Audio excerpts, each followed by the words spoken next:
So students, we are done with the coordination compounds nomenclature, or today we are going to start how exactly the bonding in coordination compound occurs. It was initially started by Werner's, तो पहले हम लोग Werner की theory पढ़ेंगे, but उसकी कुछ limitations थी जिसकी वजह से फिर हम लोग वैलेंस बॉन्ड थ्योरी और क्रिस्टल फील्ड थ्योरी हम लोग देखेंगे. Okay, so please right bonding in coordination compounds.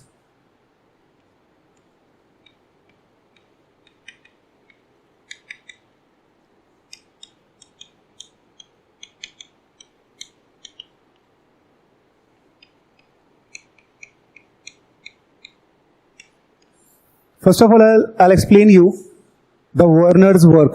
इसके ऊपर लास्ट 2 साल से क्वेश्चन आया हुआ है, सो प्लीज मेक श्योर कि आप लोग इसको थोड़ा समझ लें.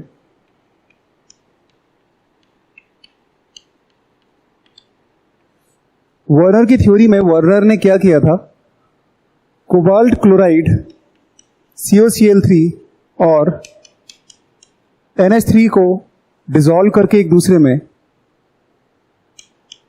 कॉम्प्लेक्स फॉर्मेशन किया था.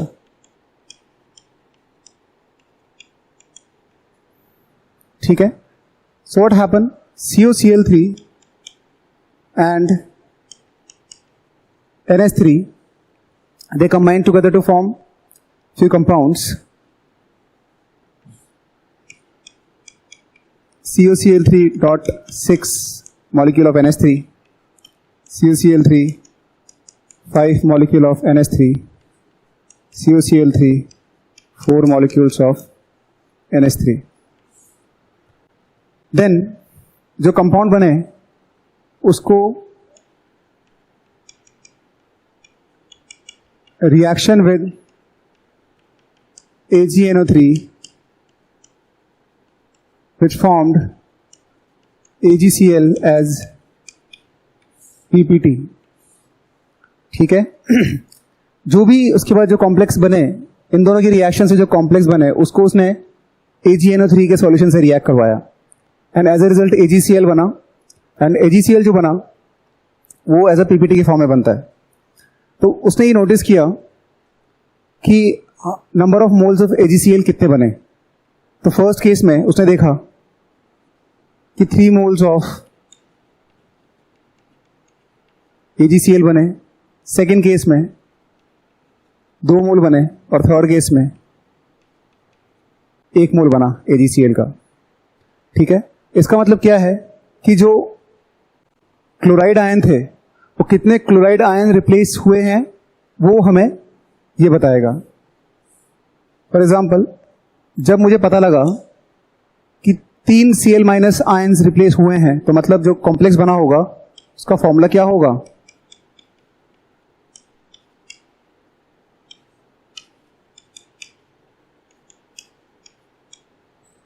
ऐसे कुछ रहा होगा. ठीक है, क्योंकि जो कॉम्प्लेक्स है वो तो निकल के क्लोराइड आयंस के टेस्ट नहीं देगा, जो फ्री आयन होगा Cl- वही देगा.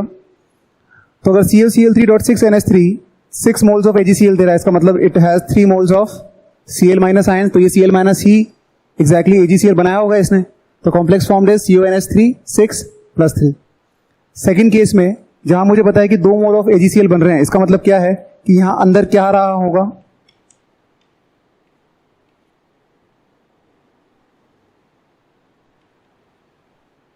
Five NH3 2 moles of AgCl बन रहे हैं, मतलब बाहर 2 Cl- होगा और 1 Cl कहां होगा, अंदर होगा. I hope you are getting this point. Similarly देखो थर्ड केस में 1 मोल ऑफ AgCl बन रहा है, मतलब बाहर कितना होगा, 1 Cl- ही बाहर होगा, बाकी 2 Cl3 के 2 Cl कहां होंगे, अंदर एज ए लिगेंड प्रेजेंट होंगे.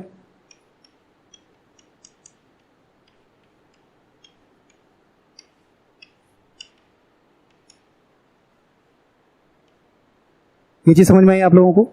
तो उसने क्या किया, COCl3 और NH3 के कॉम्प्लेक्स को AgNO3 से रिएक्ट करा के देखा और फिर ये देखा कि कितने मोल्स ऑफ AgCl बन रहे हैं.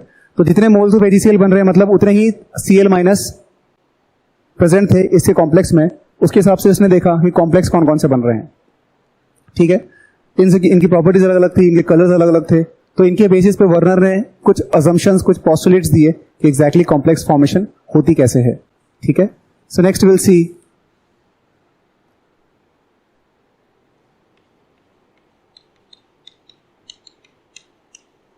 postulates of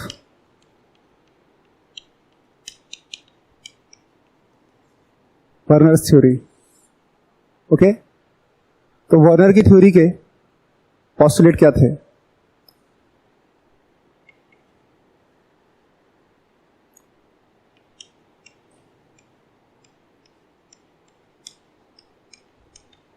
bond formation between metal and ligand by donation of pair of electrons to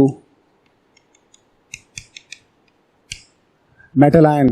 okay, जो लिगेंड्स हैं वो pair of electrons metal ion को डोनेट करते हैं और इस तरह से बॉन्ड फॉर्मेशन होता है.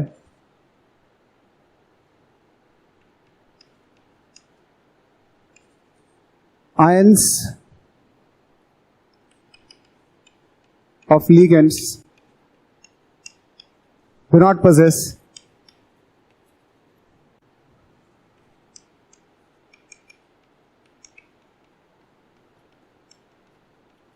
any ionic character. जो भी आयंस लिगेंड हैं, for example Cl minus Br minus I minus sulphate ion, जो भी है, जो लिगेंड्स बन चुके हैं, जो आयंस हैं लिगेंड्स के, which they do not possess any ionic character of their own once they become part of coordination sphere. ठीक है, एक बार जो आयन कोऑर्डिनेशन स्फीयर या उस एंटिटी में घुस गया तो वो आयन की अपनी खुद की कोई आयनिक कैरेक्टरिस्टिक्स नहीं होती, आयनिक प्रॉपर्टीज नहीं होती. ठीक है, and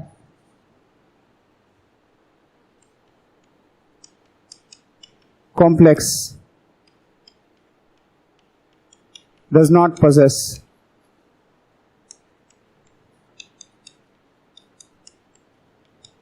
any property of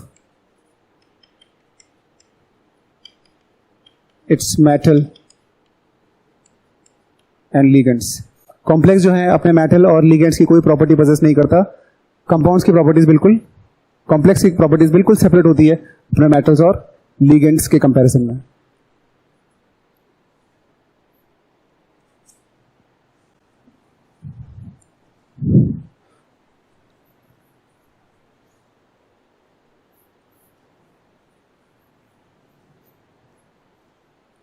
Now, the very important property of Werner's theory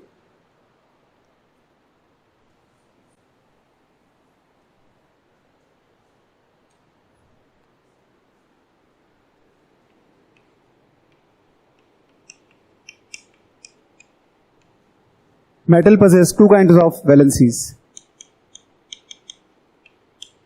One is primary valency,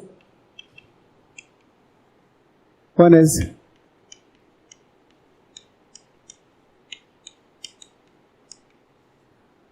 secondary valency.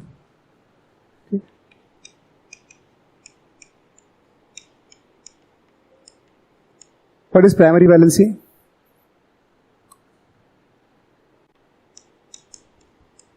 Valency or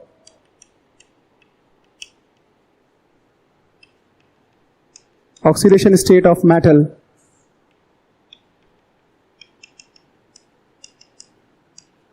in simple salt.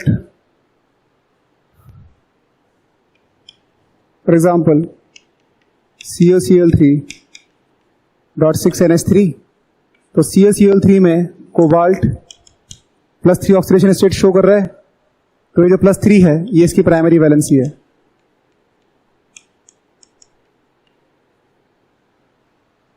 ठीक है, नाउ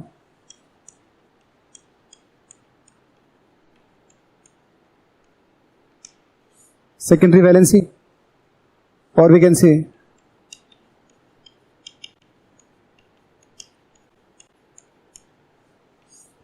coordination number. जो प्राइमरी वैलेंसी है, it always be satisfied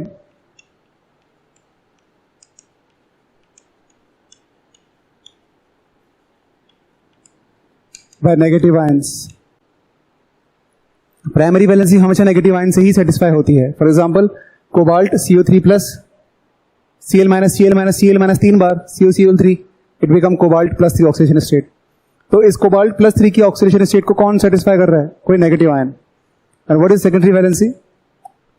for example अगर अब ये complex बन चुका है कोबाल्ट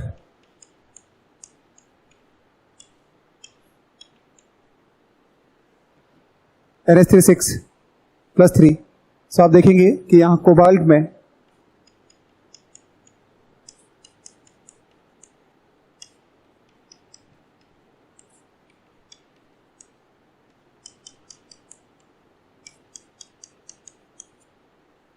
ओके 6 ग्रुप अटैच हैं। तो यहां पे जिसकी सेकेंडरी वैलेंसी है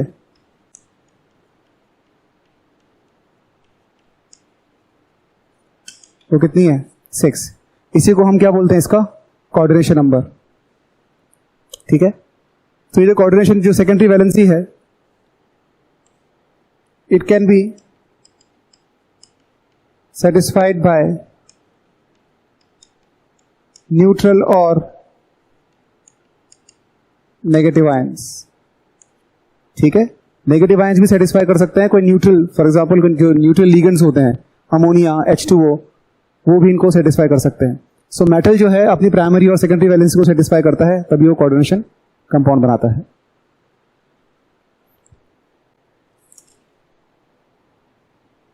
ठीक है, then will C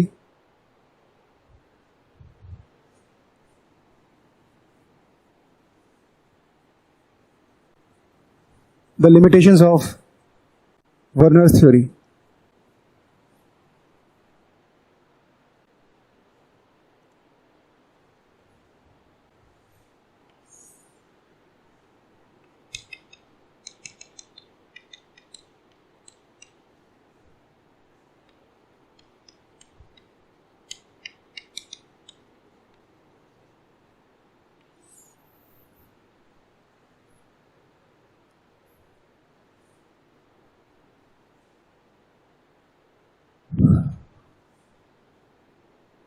First, why do some elements form complexes while others do not? कुछ एलिमेंट्स ही कॉम्प्लेक्स बनाते हैं, बाकी लोग नहीं बनाते, ऐसा क्यों? इसका जवाब वर्नर नहीं दे पाया। Why do coordination compound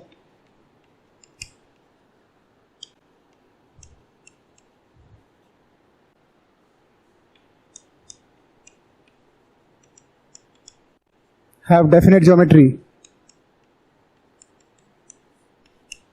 इसका जवाब भी ये नहीं दे पाया। ठीक है, सो ऑल्दो वर्नर की थ्योरी में ये पॉइंट भी था कि जो कोऑर्डिनेशन कंपाउंड होते हैं दे हैव डेफिनेट ज्योमेट्री। ठीक है, but why do they have different geometry? उसका जवाब ही नहीं दे पाया। दूसरा, he was failed to explain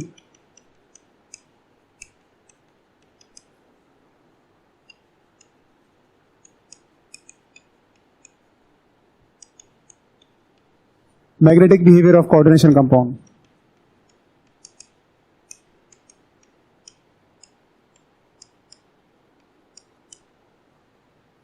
okay, so कुछ एलिमेंट्स कंपाउंड्स बनाते हैं कॉम्प्लेक्स, कुछ कॉम्प्लेक्स नहीं बनाते।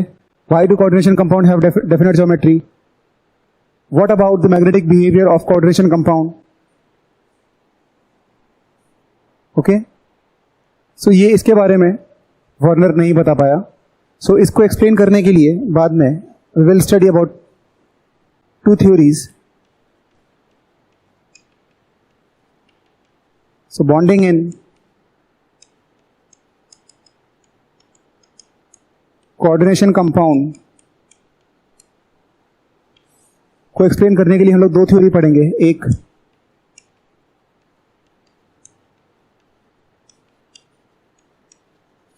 Valence bond theory,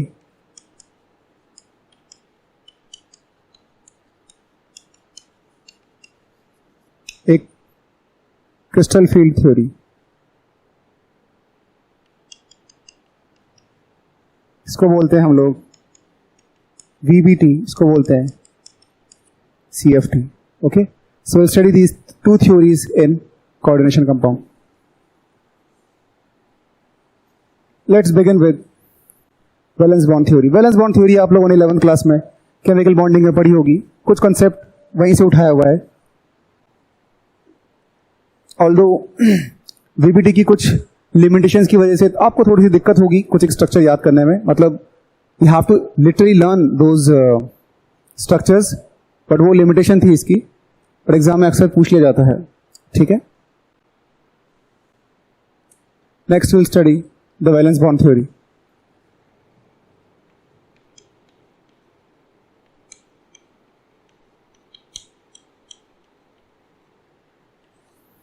Okay, so first we'll see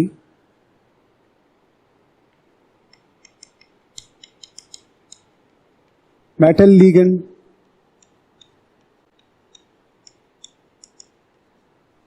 bond formation take place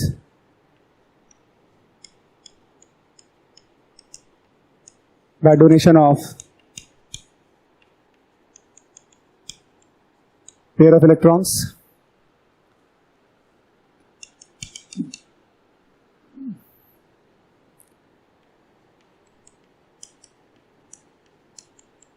metal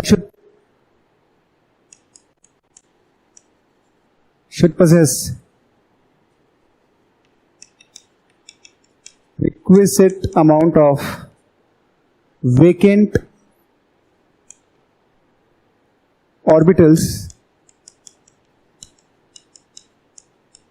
to accommodate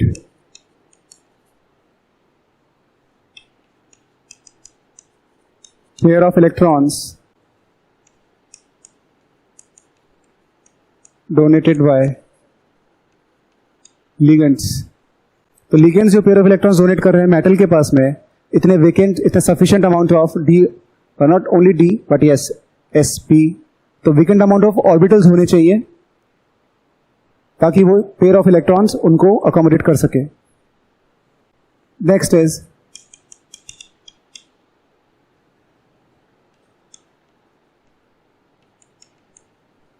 sometimes N-D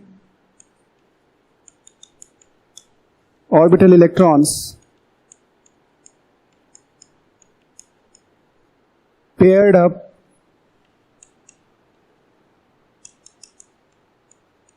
as ligand approaches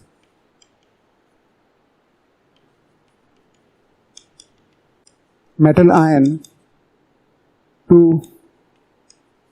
make sufficient vacant orbitals. Sometimes जो N-1 d orbital होता है, जैसे ही metal ions को ligand approach करते हैं तो जो d orbitals होते हैं, जो d ऑर्बिटल के इलेक्ट्रॉन्स होते हैं, ये वो अपने आप आपस में पेयर अप हो जाते हैं so that more number of orbitals can be vacant, ताकि ज्यादा से ज्यादा पेयर ऑफ इलेक्ट्रॉन्स आ सकें. ठीक है. इनको हम लोग फॉर्मेशन बना के समझेंगे. ठीक है. बट अभी you should understand this thing कि पहले तो मेटल को लिगेंड्स पे 2 इलेक्ट्रॉन्स देते हैं. बॉन्डिंग में एक इलेक्ट्रॉन की पेयरिंग होती है, यहाँ पे दोनों इलेक्ट्रॉन्स देते हैं. एंड मेटल के पास में इतनी जगह होनी चाहिए ऑर्बिटल्स के अंदर. दूसरा, समटाइम्स N-1 d ऑर्बिटल के इलेक्ट्रॉन्स हैं, जैसे उनको लिगेंड अप्रोच करता है तो पहले ही खुद अपने आप पेयर्ड हो जाते हैं ताकि ज्यादा से ज्यादा डी ऑर्बिटल वेकेंट कर सके. यहाँ पे हम लोग हाफ फिल्ड नहीं करेंगे, यहाँ हम पूरा वेकेंट करेंगे क्योंकि हमारे पास 2 इलेक्ट्रॉन आ रहे हैं, एक इलेक्ट्रॉन नहीं आ रहा. VBT में जो हमने केमिकल बॉन्डिंग में पढ़ा था वो ये पढ़ा था कि VBT हाफ फिल्ड को फुल फिल्ड करती है. यहाँ पे हमें पूरा वेकेंट डी ऑर्बिटल चाहिए या S या P ऑर्बिटल चाहिए ताकि उनमें 2 इलेक्ट्रॉन्स आ सके. ठीक है.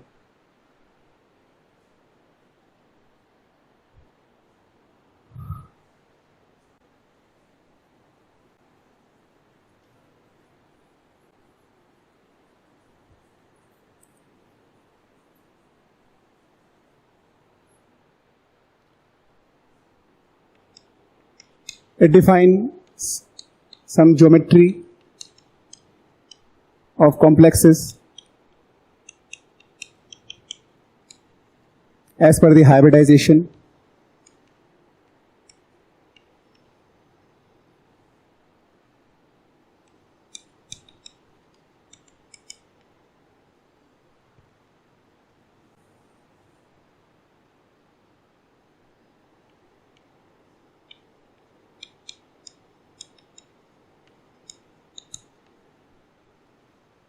ओके, फॉर एग्जाम्पल sp3 होगा तो टेट्राहेड्रल होगा, dsp2 होगा तो स्क्वायर प्लानर होगा, d2sp3 या sp3d2 होगा तो ऑक्टाहेड्रल होगा। ठीक है, सो इस तरह से इसने कुछ ज्योमेट्रीज डिफाइन की थी। Okay, so now will see the formation of you molecules.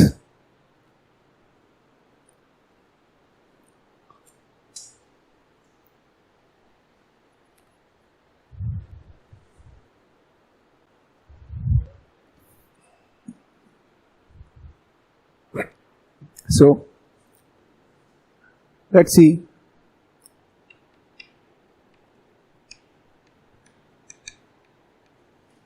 formation of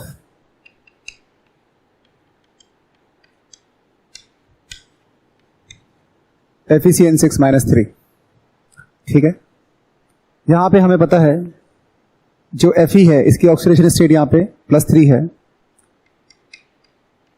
तो आयरन का कॉन्फ़िगरेशन कितना होता है? Valence shell configuration 3d6 4s2। Fe+3 का कितना होगा?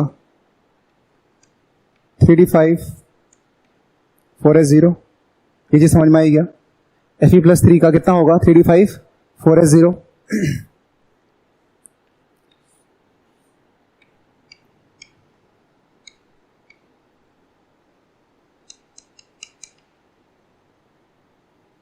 एक, दो, तीन, चार, 5।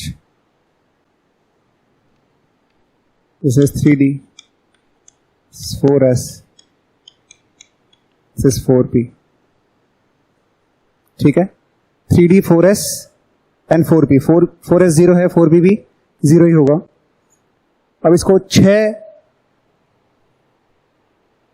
लिगेंड्स करने हैं, एक्सेप्ट करने हैं, तो हमारे पास जगह कितनी है? 1 2 3 4। मुझे 2 वेकेंट ऑर्बिटल्स चाहिए।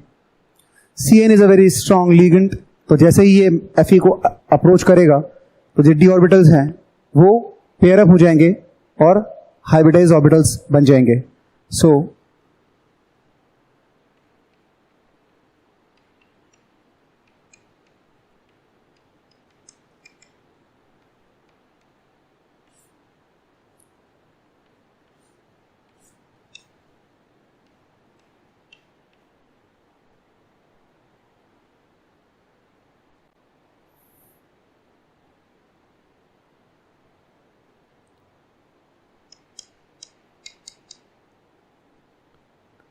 एक, 3, 5।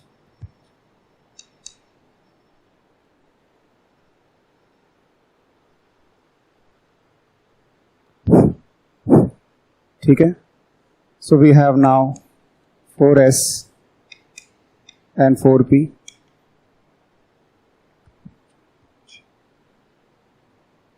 सिक्स लिगेंड्स हैं।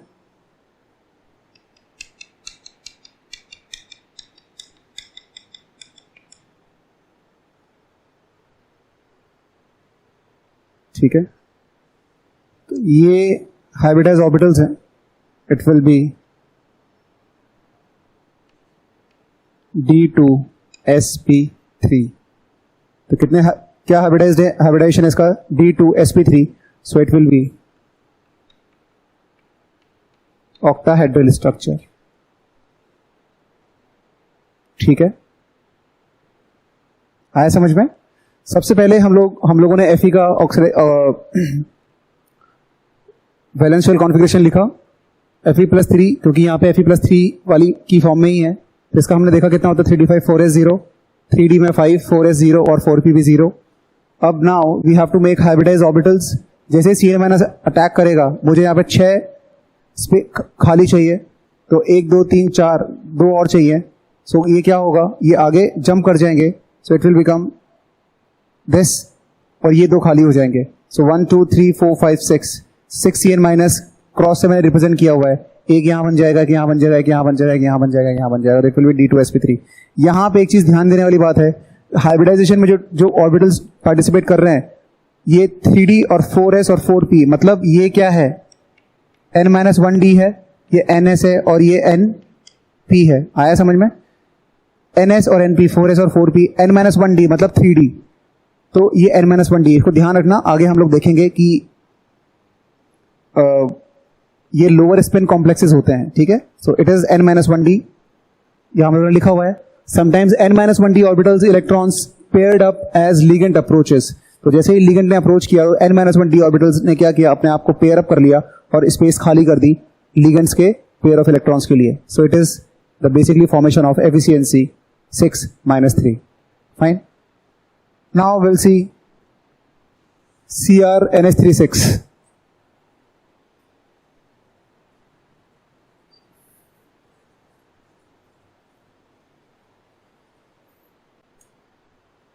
Okay, next we'll see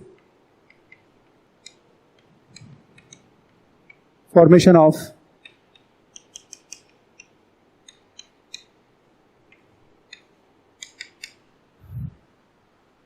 यहां पे मैं देखूंगा Chromium+3 का कॉन्फ़िगरेशन।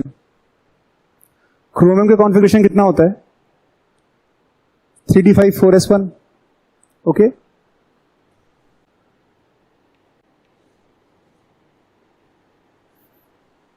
स्टेप वाइज चल लीजिए।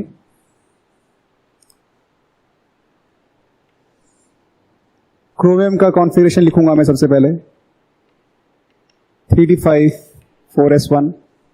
अच्छा, तो Cr+3 का कितना होगा, क्योंकि यहां पे Cr जो है +3 ऑक्सीडेशन स्टेट में है, तो इट विल बी, एक ये लूज करेगा, 2 ये लूज करेगा, तो it will B 3d3 4s0 4p0।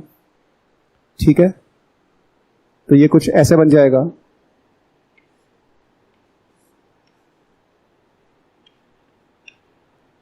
One 2 3 4s 4p। ठीक है, अब मुझे क्या करना है, मुझे 6NH3 अकोमोडेट करवाना है, तो it will B 1 2 3 4 5 6। Already space है, सो मुझे कुछ पेयर अप करने की किसी पेयरिंग की जरूरत नहीं है।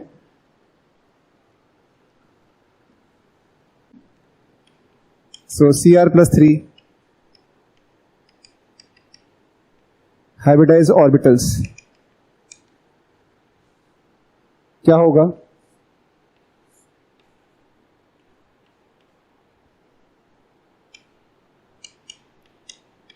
ये एज इट इज रहेंगे।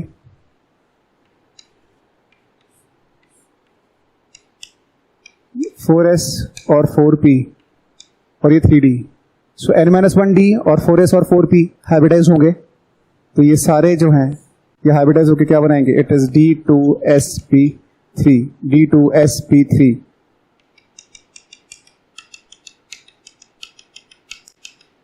ठीक है, तो दो इलेक्ट्रॉन, ये क्रॉस से जो है मैंने लिगेंड्स के इलेक्ट्रॉन्स को मार्क किया हुआ है, तो it will become D2sp3, again it will become octahedral complex.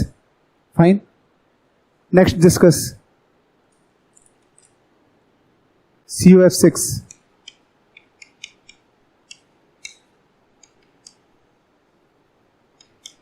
-3। ठीक है, CuF6 -3। अगेन यहां पे right the configuration of cobalt which will be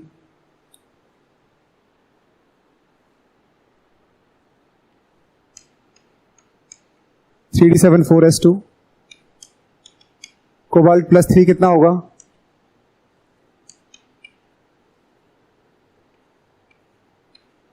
3d6 4s0, ठीक है। सो 1 2 3 4 5 6 4s0 4p 4s 3d। यहां पे अब थोड़ा सा आपको ध्यान रखना है, चाहो तो इसको आप मार्क कर लो। अभी तक जो भी हम लोग हाइब्रिडाइजेशन करवा रहे थे वो n-d का करवा रहे थे, 3d और 4s और 4p का, 3d 4s और 4p का, ठीक है।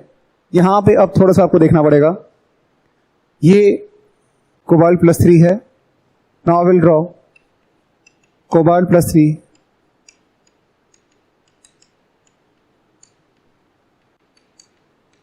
hybridized orbitals, okay।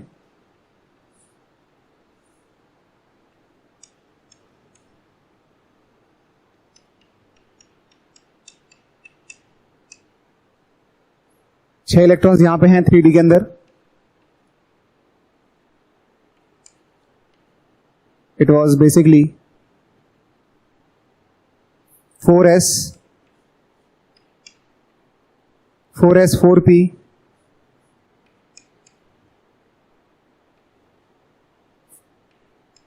4d 4p और 4s।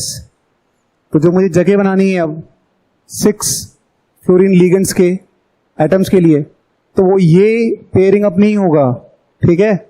जो आएंगे वो कहाँ आएंगे? 1 2 3 4 5 6। सो it will B sp3d2 sp3d2। यहां पे जो हाइब्रिडाइजेशन हो रहा है वो nd ns और np के साथ हो रहा है। यहां पे जो हाइब्रिडेशन हो रहा है वो 4s 4p और 4d में हो रहा है, 3d में कोई पेयरिंग अप नहीं हुई है। इसलिए मैंने लिखा हुआ था कि sometimes when ligand approaches metal, sometimes n-1d जो है अपने इलेक्ट्रॉन्स को पेयर अप कर लेते हैं। वो तभी होता है जब लिगेंड स्ट्रांग होता है। उसको हम लोग आगे क्रिस्टल फील्ड थ्योरी में देखेंगे, बिकॉज वैलेंस बॉन्ड थ्योरी उस चीज का जवाब नहीं दे पाती, तो हम लोग उसको बाद में देखेंगे।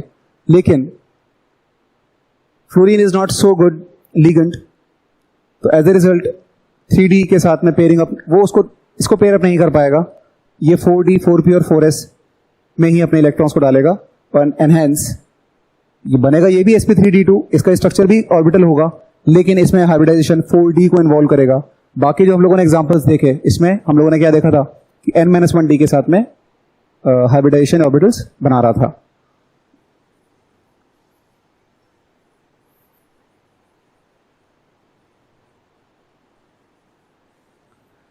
तो यहां पे हमने दो चीजें देखी है। कॉम्प्लेक्सेस यहां पे जो फॉर्मेशन है वो दो तरह से हम लोगों ने देखा है। एक तो हम लोगों ने बोला है इनर ऑर्बिटल कॉम्प्लेक्स, एक हमने बोला है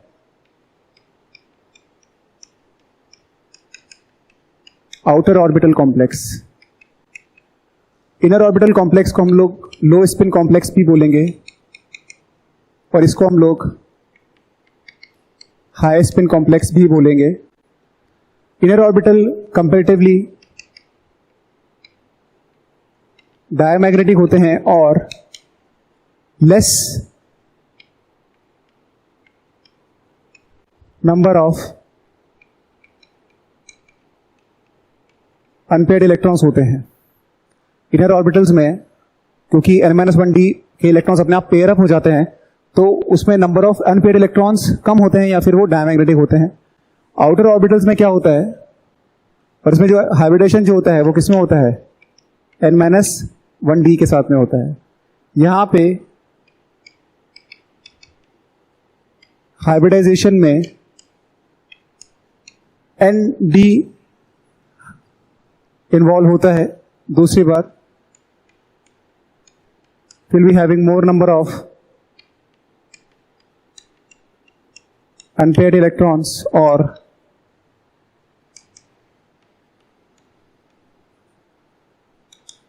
paramagnetic, since it has more number of unpaired electrons तो इसको इसलिए हम लोग हाई स्पिन बोलते हैं, और इसमें less number of unpaired electrons होते हैं इसलिए हम इसको लो स्पिन बोलते हैं। ठीक है, तो जो हम लोगों ने लास्ट वाला एग्जांपल देखा था CuF6 -3, it was example of outer orbital, और जितने भी हम लोगों ने पहले वाले एग्जांपल देखे हैं CrNS36 एंड FeCN3-, वो सारे इनर ऑर्बिटल कॉम्प्लेक्सेस के एग्जांपल्स थे। Done?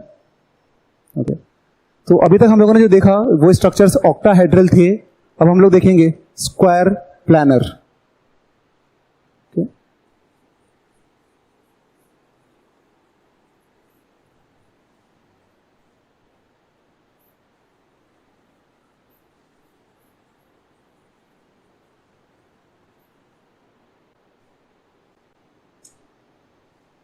Next we'll see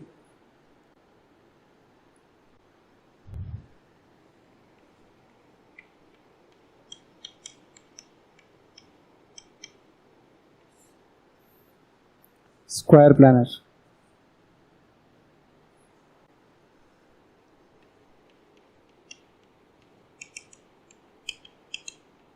Where coordination number is equal to 4. ठीक है, coordination number is equal to 4 ही है, और स्क्वायर प्लानर स्ट्रक्चर हम लोग देख रहे हैं।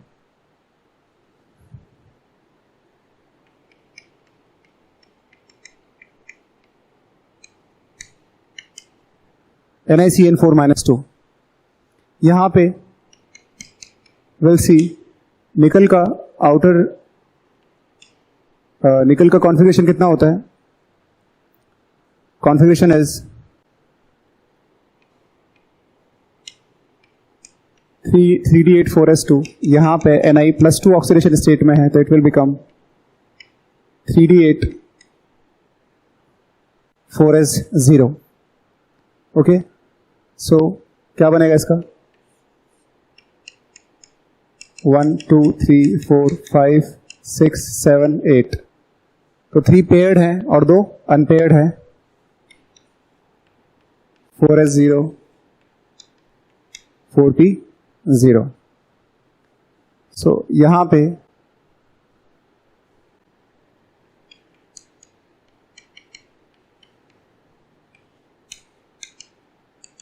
जब NiCN4 बनेगा तो क्या होगा? ये जो अनपेयर्ड हैं ये अपने आप में पेयर्ड अप हो जाएंगे,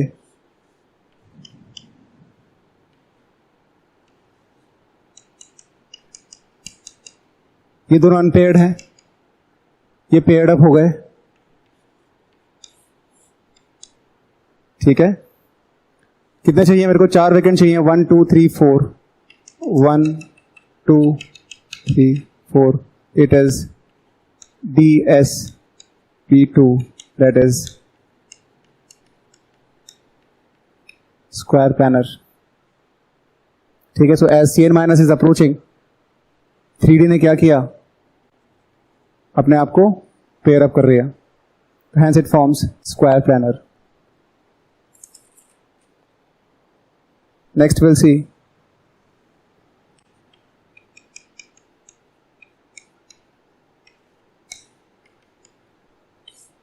स्टार मार्क कर लेना, स्पेशल केस है, कॉपर NsP4+2 स्पेशल केस है। ठीक है, यहां पे कॉपर +2 फॉर्म में है, कॉन्फ़िगरेशन इज 3D9 4s0। क्या बनेगा इसका? 1 2 3 4 5 6 7 8 9,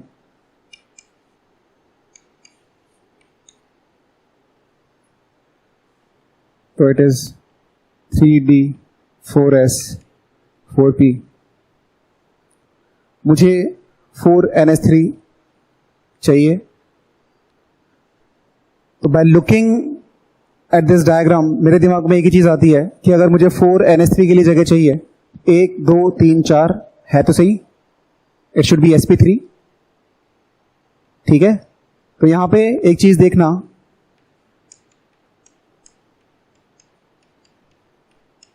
it should be sp3, it should be tetrahedral, it should be paramagnetic. क्यों? Due to this 3D electron, we can say 3D unpaired electron. देख के तो यही लगता है कि भाई ये खाली है, ये खाली है, मुझे 4 NH3 डालने हैं, इसमें डाल दूंगा sp3। sp3 होगा तो टेट्राहेड्रल स्ट्रक्चर होगा, एक इलेक्ट्रॉन अनपेयर्ड है तो पैरामैग्नेटिक होगा, बट ऐसा होता नहीं है। इसलिए मैंने आपसे बोला था ये स्पेशल केस है, इसको हम लोग समझेंगे।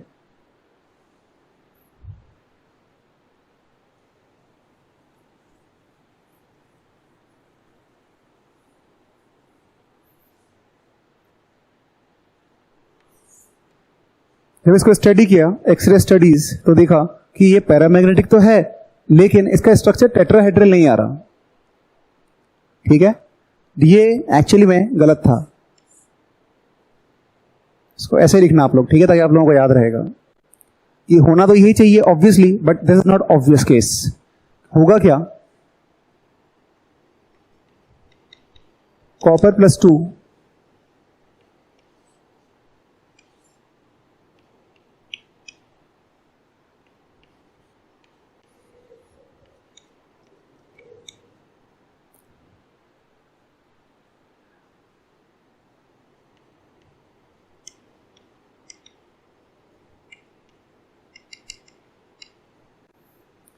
Cu2+ की जो हाइब्रिडाइज्ड ऑर्बिटल्स या हाइब्रिड ऑर्बिटल्स बनेंगे, वो क्या करते हैं कि जो इसका सिंगल इलेक्ट्रॉन है इसको 4p में जाके शिफ्ट कर देते हैं। ठीक है, बाकी तो ऑलरेडी पेयर्ड थे, ये एक ही था यहाँ पे, और हमें लग रहा था जो पैरामैग्नेटिक नेचर होगा वो 3D की वजह से होगा, लेकिन पैरामैग्नेटिक नेचर ऐसा देखा गया स्टडी में वो 4p के इलेक्ट्रॉन की वजह से होता है। इसका मतलब शायद जो एक सिंगल इलेक्ट्रॉन है पैरामैग्नेटिक का, उसको 4p में शिफ्ट कर दिया गया होगा।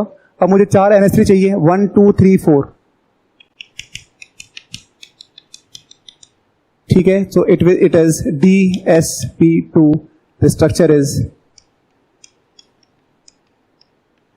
Square planar and it is paramagnetic due to 4p orbital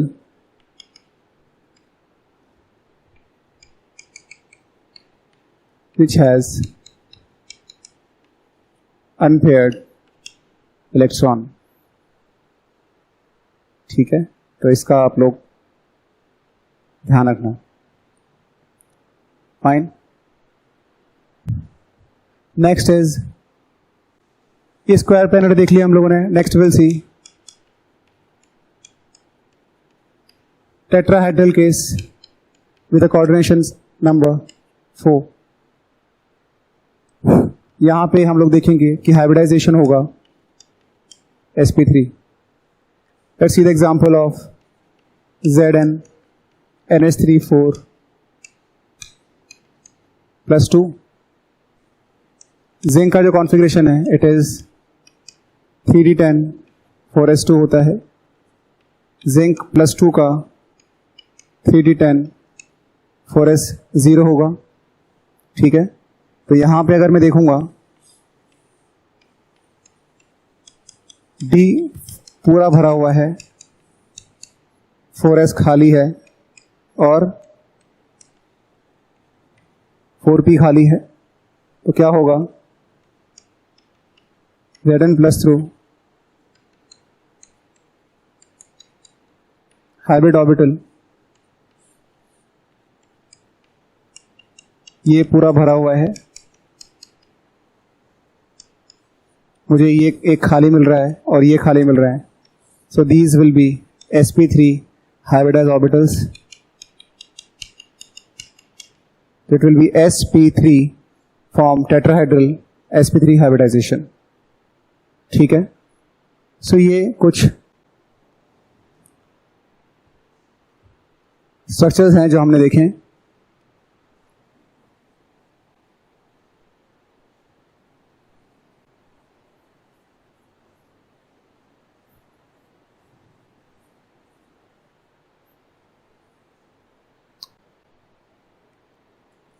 next is drawbacks of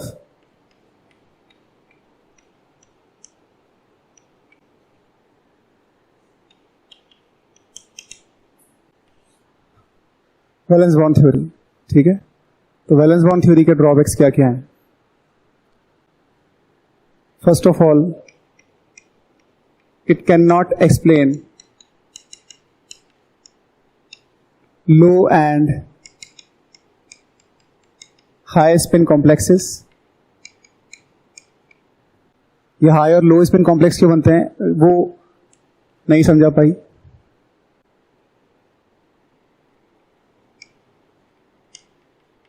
magnetic behaviour predictions go wrong, or we can say it's misleading.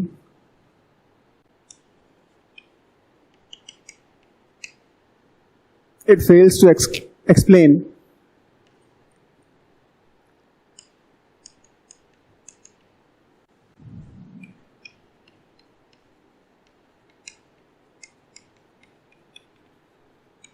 absorption spectra,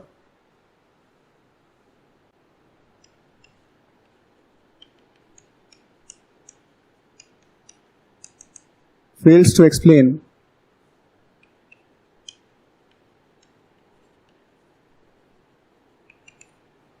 thermodynamic or kinetic stabilities of coordination compounds।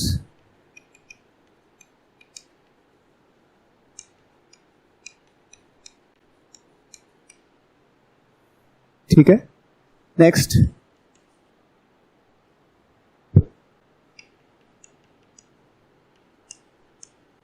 it involves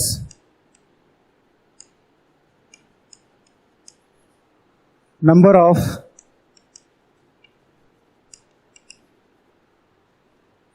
mathematical assumptions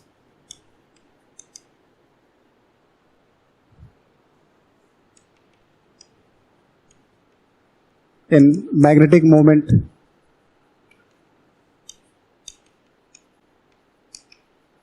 calculation,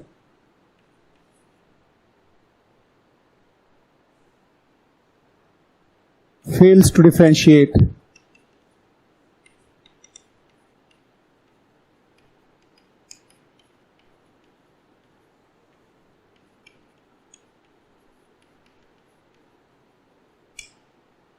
week and strong ligand. Strong और weak ligand वो ही explain नहीं कर पाया।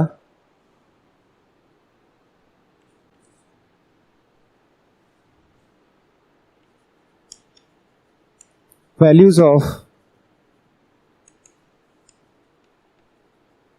Magnetic moment mu is equal to n+2 bm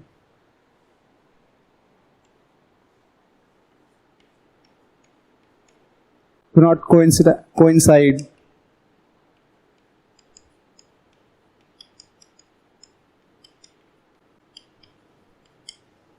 with actual value। ठीक है, सो जो magnetic moment का फॉर्मूला होता है n/n+2 bm बोर मैग्नेटन, इसकी वैल्यू एक्चुअल वैल्यू से कोइंसाइड नहीं करती मैनी टाइम्स। तो ये जो है काफी इन सवालों का जवाब नहीं दे पाया। ठीक है, hence we have to work on the next theory, that is crystal field theory।